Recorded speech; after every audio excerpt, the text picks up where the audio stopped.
Hey guys, so we're going to take a look at Star Wars Battlefront 2 on the PlayStation 2 with NetPlay. So as you can see, of course, this is the sequel to the critically acclaimed Star Wars Battlefront. And, people always kind of go back and forth on which game is better. I honestly like both. This is one that I've put the most time into, and so it's probably my favourite just because of that. But both games certainly have their own flavour to them. But on front cover here, we can actually see that there's a lot of prequel iconography, as opposed to the first game's box, which was basically entirely original trilogy. So we have this great sort of clone trooper in front, ARC trooper I believe, and he's firing off his rifle, and you can see all the light from the destruction overhead kind of reflecting on his armour. It's really nice artwork.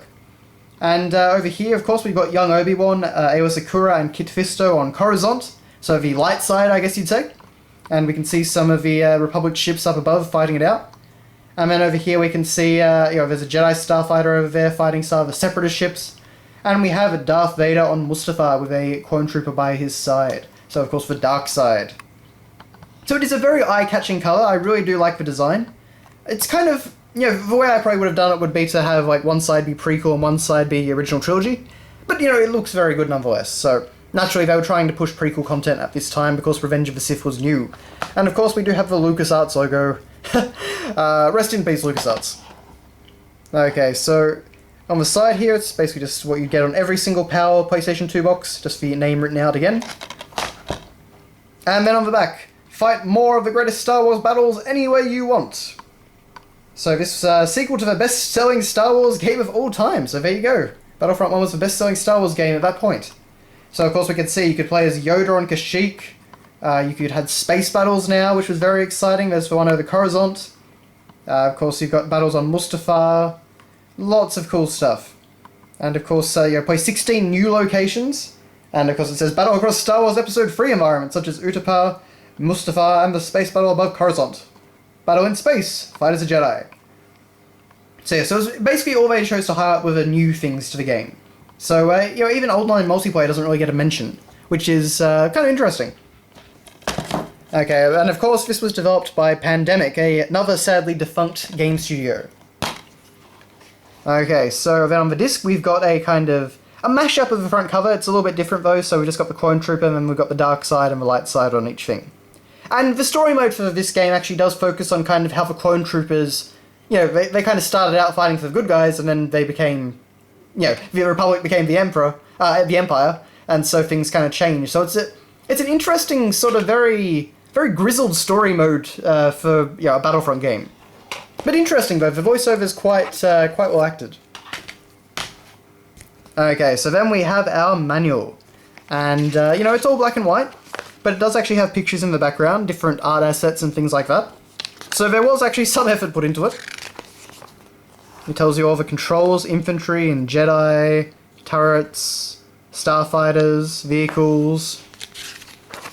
And certainly every vehicle does certainly have its own mechanics. Creating a profile, waging war. So yes, it's not a super exciting manual. You've got a render of Grievous there, which looks pretty good. You can see you can actually get out all 4 of his lightsabers. And there's of course Boba Fett. Interesting that they actually still chose to use Boba in this rather than Jango, but they know what's up. But yeah, for the most part, it's not too exciting of a manual. Just, it gives you all the information, and it actually, it even has like unit lists here, so all the different classes that you can play in the game: Clone Trooper, Heavy Trooper, Clone Sharpshooter, Clone Engineer, Clone Marine, Clone Pilot, Jet Trooper, Clone Commander. And it does this for each of the factions in the game, of which there are 4. Heroes, so of course we've got Yoda, which was very exciting at the time. Scout vehicles, of course, medium assault vehicles, heavy assault transport, multi-purpose starfighters, attack transport flyers. There are so many different things in this game. It's really jam-packed. Of course, you've got the Galactic Conquest mode, which is kind of a very fun build-your-own-adventure sort of mode for Star Wars, with a little bit of strategy elements. You've got Rise of the Empire, which is the story mode. Lots of cool stuff in here. Split-screen multiplayer, online multiplayer. Note, dial-up modem network configurations are not displayed on the select network connection screen since multiplayer mode requires a broadband internet connection. Ooh, fancy. So yes, I actually did play this game online. And it was a lot of fun, honestly. I don't remember having too many issues online. It worked very well. But you could also set up a LAN with, I presume, multiple PlayStation 2s. So yeah, I guess if you really got into it, you could set up a lot of crazy things.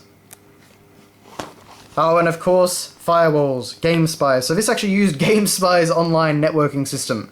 So yeah, it gives you all the information about how to troubleshoot that if it's an issue, as well as a lovely picture of Darth Maul. Medals and awards, all the different ones you can earn. And then we have the credits. So yeah, nothing too exciting, but just a fairly decent manual for the time. Yeah, this would have been about 2006, I believe. Or at least 2005, anyway. Honestly, yeah, 2005, there we go.